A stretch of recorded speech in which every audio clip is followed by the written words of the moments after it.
CIET NCERT द्वारा प्रस्तुतमस्ति सप्तमकक्षायाः संस्कृतध्वनिपाठ्यपुस्तकं दीपकम्। पञ्चमः पाठः पृष्ठसङ्ख्या 47। अत्र पृष्ठे दक्षिणभागे एकं QR कोड् अस्ति। QR कोड् मध्ये पाठसम्बद्धाम् अन्यां सन्दर्भसामग्रीं प्राप्नुमः। सेवा हि परमो धर्मः। अत्र पृष्ठे 3 चित्राणि सन्ति। प्रथमे चित्रे कक्षायाम् एका अध्यापिका छात्रान् सम्बोधयति।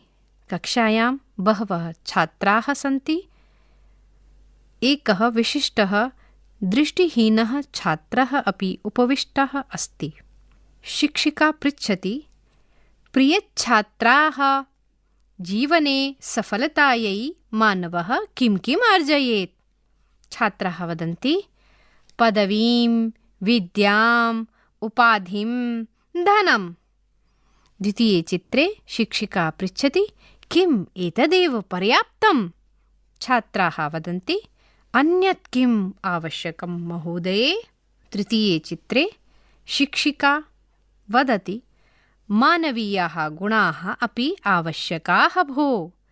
यथा सिद्धार्थस्य जीवने विद्या, धनं, पदं च सर्वमपि आसीत्, किन्तु मानवीयगुणैः एव सः महात्मा बुद्धः जातः। छात्रा पृच्छति, आर्ये के ते मानवीयाः गुणाः? पृष्ठसङ्ख्या 48। अत्र बहूनि चित्राणि सन्ति। प्रथमे चित्रे महात्मा बुद्धः वृक्षस्य अधोभागे ध्यानमग्नः अस्ति। द्वितीये चित्रे वने सिद्धार्थः तिष्ठः अस्ति। सः कुक्षौ मूर्छितं हंसं धारयति। सिद्धार्थः तस्य व्रणान् पश्यति, दुःखी च अस्ति। अपरत्र तस्य भ्राता हस्ते धनुः आदाय विस्मयेन सिद्धार्थं पश्यति। तृतीये चित्रे शिक्षिका वदति, सत्यं, करुणा, उदारता, सेवा, परोपकारः, अक्रोधः इत्यादयः मानवीयाः गुणाः सन्ति। अद्य एतैः गुणैः सम्बद्धाम् एकां कथां पठामः।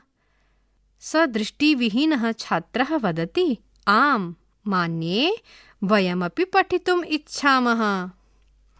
पृष्ठसङ्ख्या 49। अत्र एकं चित्रमस्ति। चित्रे नागार्जुनः आत्मना भोजनं पचति। सः पाकशालायां पात्राणि आदाय आसन्दे उपविश्य धैर्येण पाकं करोति। कः नागार्जुनः अस्ति इति विषये ज्ञास्यामः। नागार्जुनः प्रसिद्धः रसायनशास्त्रज्ञः, चिकित्सकः च आसीत्। सः अहोरात्रं प्रयोगशालायां कार्यं करोति स्म। एकदा सः महाराजं निवेदितवान्, महाराज, मम चिकित्साकार्याय एकः सहायकः आवश्यकः इति। राजा एतद् अङ्गीकृतवान्, उक्तवान् च, अस्तु, अहं व्यवस्थां करोमि। श्वः केचन योग्याः युवकाः आगमिष्यन्ति। भवान् परीक्षां कृत्वा तेषु युवकेषु कमपि योग्यं स्वीकरोतु इति। अपरस्मिन् चित्रे युवकः नागार्जुनश्च परस्परं वार्तालापं कुरुतः। अन्यस्मिन् दिने द्वौ युवकौ आगतवन्तौ। नागार्जुनः द्वयोः विद्याभ्यासविषये पृष्टवान्। द्वयोः अपि विद्याभ्यासविषयः समानः एव आसीत्। तदा नागार्जुनः तौ एकं विशिष्टं रसायनं निर्माय आगच्छताम् इति सूचितवान्। तदर्थं दिनद्वयस्य अवसरं दत्तवान्। गमनसमये राजमार्गेण गच्छताम् इत्यपि सूचितवान्। दिनद्वयानन्तरं नागार्जुनस्य समीपे प्रथमः युवकः आगतवान्। औषधनिर्माणे किमपि कष्टं न भवत् खलु इति नागार्जुनः पृष्टवान्। युवकः स्वनिष्ठां दर्शयितुं स्वगृहस्य समस्याः वर्णितवान्। पितुः उदरवेदना, मातुः ज्वरः च आसीत्, तथापि अहं तत्सर्वं परित्यज्य औषधं निर्मितवान् इति उक्त्वा नागार्जुनाय रसायनं दत्तवान्। पृष्ठसङ्ख्या 50। अत्रेकं चित्रमस्ति।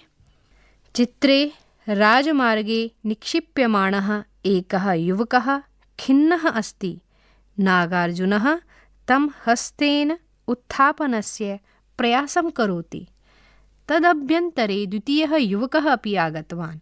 सः खिन्नः आसीत्। तमपि नागार्जुनः पृष्टवान्।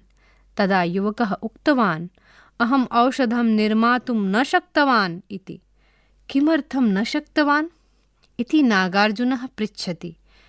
युवकः उक्तवान्, राजमार्गे अहं कञ्चित् रोगिणं दृष्टवान्। तस्य परिस्थितिः शोचनीया आसीत्। अहं तं स्वगृहं नीतवान्। दिनद्वयं तस्य एव सेवायां निरतः आसम्। अद्य प्रातः सः स्वस्थः अभवत्। अहं ततः साक्षात् अत्र आगतवान्। रसायननिर्माणार्थं समयम् एव न प्राप्तवान् इति। अत्र एकं चित्रमस्ति। चित्रे एकः पण्डितः युवकस्य सेवां शुश्रूषां च करोति। सः युवकः पर्यङ्के शयनावस्थायाम् अस्ति। सः पण्डितः च तं युवकम् औषधिं पाययति। पृष्ठभागे औषधनिर्माणं पाकं च भवति। तदनन्तरं नागार्जुनः द्वितीयं युवकं सहायकत्वेन स्वीकृतवान्। राजा एतं वृत्तान्तं श्रुत्वा आश्चर्यं प्रकटितवान्। सः नागार्जुनं पृष्टवान्, प्रथमः युवकः औषधं कृत्वा आनीतवान्, द्वितीयः तथा न कृतवान्, तथापि भवान् किमर्थं द्वितीयं चितवान्? नागार्जुनः अवदत्, द्वितीयः अपि औषधनिर्माणे कुशलः अस्ति, किन्तु तेन समयः न प्राप्तः, यतः सः सेवायां निरतः आसीत्। तं रोगिणम् अहं पूर्वमेव मार्गे दृष्टवान्, अतः राजमार्गेण गन्तव्यम् इति अहं युवकद्वयं सूचितवान्। प्रथमः रोगिणं दृष्ट्वा अपि अग्रे गतवान्। सः यन्त्रवत् कार्यं करोति। तस्मिन् सेवायां भावना नास्ति। सेवाभावनां विना चिकित्सकः कथं भवेत्? अतः अहं द्वितीयस्य चयनं कृतवान् इति। पृष्ठसङ्ख्या 51। वयं शब्दार्थान् जानीमः। शब्दः अर्थः हिंदी इंग्लिश मातृभाषाया अर्थं लिखन्तु।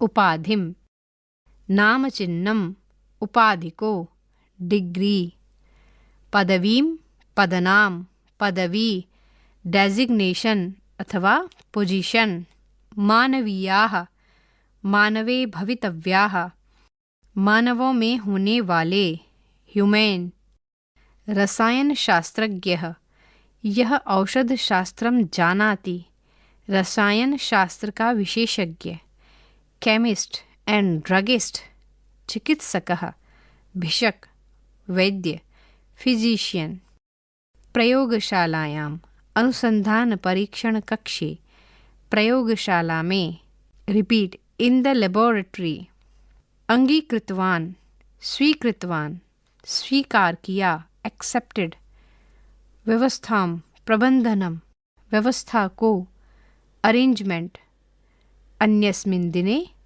अपरस्मिन् दिवसे अगले दिन ऑन अनदर डे राजमार्गः मुख्यमार्गः राजमार्ग हाईवे खिन्नः दुःखितः दुखी सैड अहं शक्तवान समर्थः अभवम मैं कर सका आई कुड डू रोगिणम अस्वस्थम रोगी को फॉर सिक पर्सन शोचनीया दयनीया दुःखदायी मिजरेबल निरतः लीनः मग्न इनग्रॉस्ड वृत्तांतम घटनाम प्रसंग को एनेक्डोट चित्वान्, चयनं कृत्वान्, चुना, सिलेक्टेड, यंत्रवत्, यंत्रम इव, यंत्र की भांति, लाइक अ मशीन, कषायम, क्वाथम, काढ़ा को, हर्बल डिकॉक्शन। पृष्ठ संख्या 52।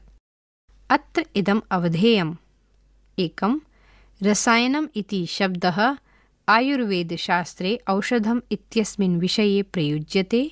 2, तव तु प्रत्ययस्य प्रयोगः भूतकालार्थे अपि भवति।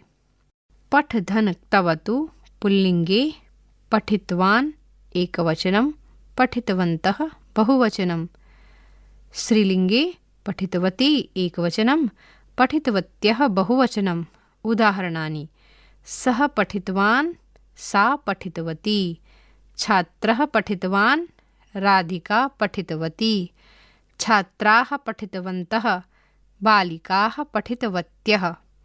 त्वं पठितवान्, त्वं पठितवती, अहं पठितवान्, अहं पठितवती। वयम् अभ्यासं कुर्मः। प्रश्न संख्या 1। अधोलिखितानां प्रश्नानां एकपदेन पदद्वयेन वा उत्तराणि लिखन्तु। कः प्रसिद्धः चिकित्सकः आसीत्? रिक्तस्थानं। ख, अन्यस्मिन् दिवसे कौ आगतौ? रिक्तस्थानं। ग, कः खिन्नः आसीत्? रिक्तस्थानं। घ, रुग्णस्य परिस्थितिः कथम् आसीत्? रिक्तस्थानं। ङ, नागार्जुनः सहायकरूपेण कं चित्वान्? रिक्तस्थानं। च, कां विना चिकित्सकः न भवति? रिक्तस्थानं। छ, नागार्जुनः युवकौ केन मार्गेण गन्तुं सूचितवान्? रिक्तस्थानं। रिक्तस्थानेषु उचितानि उत्तराणि लिखन्तु। प्रश्न संख्या 2। अधोलिखितानां प्रश्नानां पूर्णवाक्येन उत्तरं लिखन्तु। क, अहोरात्रं नागार्जुनः कुत्र कार्यं करोति स्म? ख, नागार्जुनः महाराजं किं निवेदितवान्? ग, प्रथमः युवकः कथं कार्यं कृतवान्? पृष्ठ संख्या 53। घ, द्वितीयः युवकः राजमार्गे रोगिणं दृष्ट्वा किं कृतवान्? ङ, सेवायाः भावना विना किं न भवेत्? आत्मना उत्तराणि लिखन्तु। प्रश्न संख्या 3। उदाहरणानुसारम् अधोलिखितानां पदानां स्त्रीलिङ्गरूपाणि लिखन्तु। एकवचनं, द्विवचनं। क, पठितवान्, पठितवती, पठितवत्यः इति उदाहरणं प्रदत्तम् अस्ति। अन्यानि आत्मना लिखन्तु। ख, गतवान्, रिक्तस्थानं, रिक्तस्थानं। ग, लिखितवान्, रिक्तस्थानं, रिक्तस्थानं। घ, खादितवान्, रिक्तस्थानं, रिक्तस्थानं। ङ, क्रीडितवान्, रिक्तस्थानं, रिक्तस्थानं। च, हसितवान्, रिक्तस्थानं, रिक्तस्थानं। छ, निवेदितवान्, रिक्तस्थानं, रिक्तस्थानं। ज, सूचितवान्, रिक्तस्थानं, रिक्तस्थानं। रिक्तस्थानेषु प्रत्ययं योजयित्वा उचितपदानि लिखन्तु। प्रश्न संख्या 4। उदाहरणानुसारम् अधोलिखितानां पदानां पुल्लिङ्गरूपाणि लिखन्तु। एकवचनं, बहुवचनं। क, पठितवती, पठितवान्, पठितवन्तः इति उदाहरणं प्रदत्तम् अस्ति। अन्यानि आत्मना लिखन्तु। ख, कृतवती, रिक्तस्थानं, रिक्तस्थानं। ग, दृष्टवती, रिक्तस्थानं, रिक्तस्थानं। घ, दत्तवती, रिक्तस्थानं, रिक्तस्थानं। ङ, प्रक्षालितवती, रिक्तस्थानं, रिक्तस्थानं। च, धावितवती, रिक्तस्थानं, रिक्तस्थानं। प्रश्न संख्या 5। उदाहरणानुसारं वाक्यानि परिवर्तयन्तु। यथा पिता कषायं पिबति। उदाहरणं प्रदत्तम् अस्ति। पिता कषायं पीतवान्। अन्यदपि उदाहरणम् अस्ति। अहं पुस्तकं नयामि, अहं पुस्तकं नीतवान् अथवा नीतवती। अन्यानि आत्मना लिखन्तु। क, युवकः आपणं गच्छति, रिक्तस्थानं। पृष्ठ संख्या 54। ख, सः रोटिकां खादति, रिक्तस्थानं।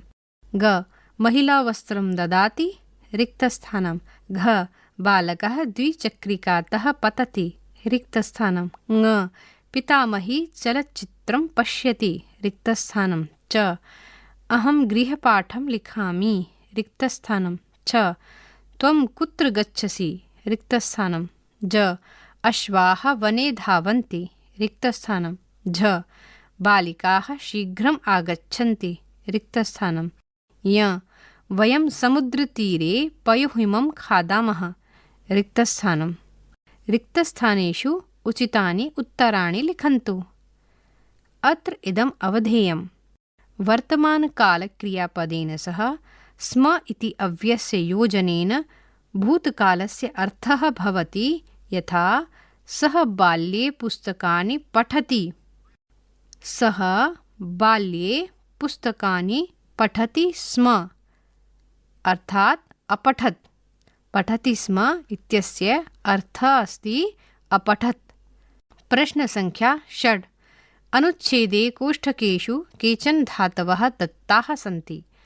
उपरि दत्तम् अवधेयांशं पठित्वा स्म इति अव्ययपदम् उपयुज्य अनुच्छेदं पुनः लिखन्तु। यथा शीर्षकं लिखन्तु। कृषकः प्रतिदिनं कृषिक्षेत्रं रिक्तस्थानं कोष्ठके गच्छ। जलसेचनं रिक्तस्थानं कोष्ठके क्री। कीटानां निवारणार्थं जैवौषधं रिक्तस्थानं कोष्ठके स्थापय। सः कृषिकार्यं सम्यक् रिक्तस्थानं कोष्ठके ज्ञा। अतः अन्ये कृषकाः संशयेन रिक्तस्थानं पृच्छ इति कोष्ठके। सः स्वाभिमानेन रिक्तस्थानं कोष्ठके जीव। अतः अहं कृषकः भूमिपुत्रः इति साभिमानं रिक्तस्थानं कोष्ठके वद।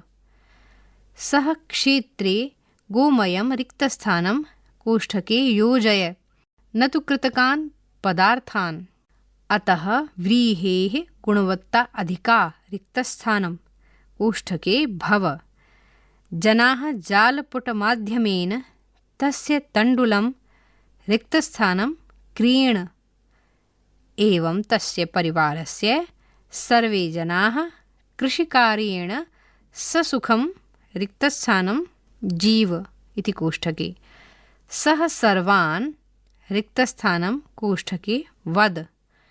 कृषकः न दीनः न च दरिद्रः परं सर्वेषां पोषकः इति।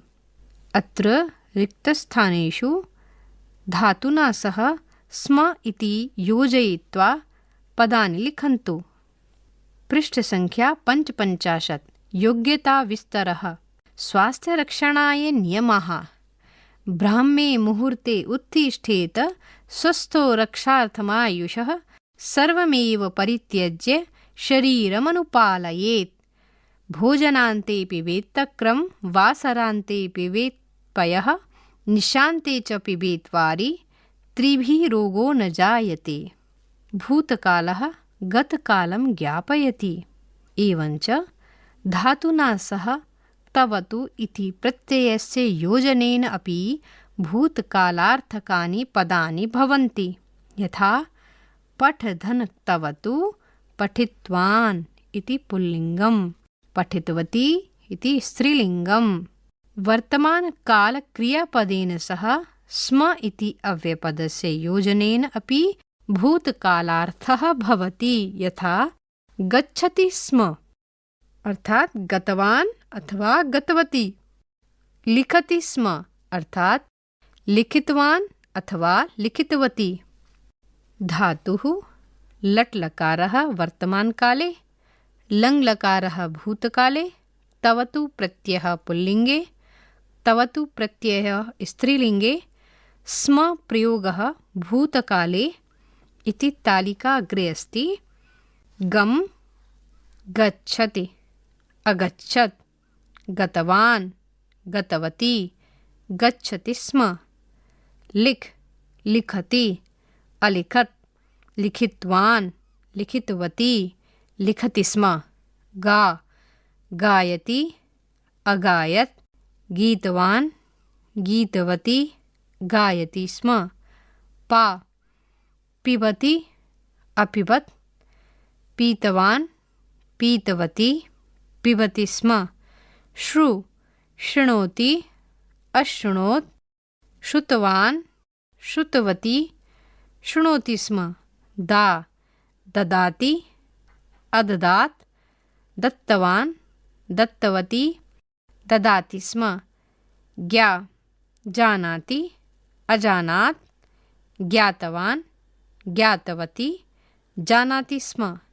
क्री करोति अकरोत्, कृतवान् कृतवती करोति स्म। दृश् पश्यति अपश्यत्, दृष्टवान् दृष्टवती पश्यति स्म। स्था तिष्ठति अतिष्ठत्, स्थितवान् स्थितवती तिष्ठति स्म। पृष्ठ संख्या 46। परियोजना कार्यम् 1। परहितार्थं सेवारतानां पृष्ठ संख्या 46। परियोजना कार्यम् 1। परहितार्थं सेवारतानां प्रेरकाणां महात्मनां जीवनसम्बद्धां कथां सङ्गृह्णन्तु। 2। अस्माकं समाजे कुटुम्बे वा सेवाकार्यं कुर्वतः जनद्वयस्य विवरणं लिखन्तु। 3। भवतां परिवेशे विद्यमानानाम् आयुर्वेदीयसस्यानां पदार्थानां च नामानि लिखन्तु। तेषां स्वास्थ्यरक्षणलाभान् लिखन्तु। यथा बिल्वं पाचनक्रियां वर्धते, लवङ्गं दन्तसमस्याः कासं च नाशयति। 4। अधः कानिचन चित्राणि वाक्यानि च सन्ति। चित्राणि पश्यतु, वाक्यानि पठन्तु। इदानीम् उचितं वाक्यं चित्रेण सह योजयन्तु। वाक्यानि।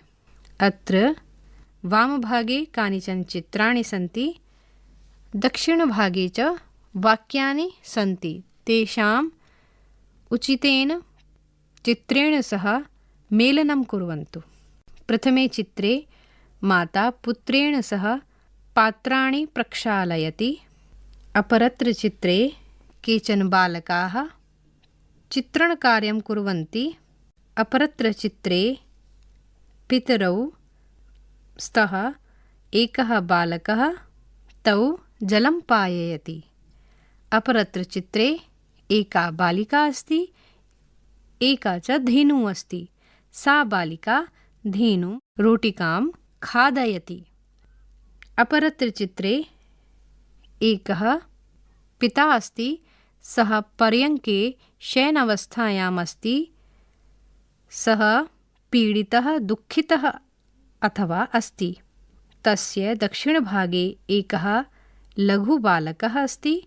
अपरत्र वामभागे च बालिका अस्ति। बालिकायाः हस्ते औषधि अस्ति। वाक्यानि सन्ति। धेनुर्माता परमशिवा, नित्यं माता पित्रोः सेवा, रोगातुराणाम् उपचारः, गृहकार्येषु भगिन्याः साहाय्यं, परस्परं कार्यकरणे साहाय्यम् इति 5मः पाठः समाप्तः।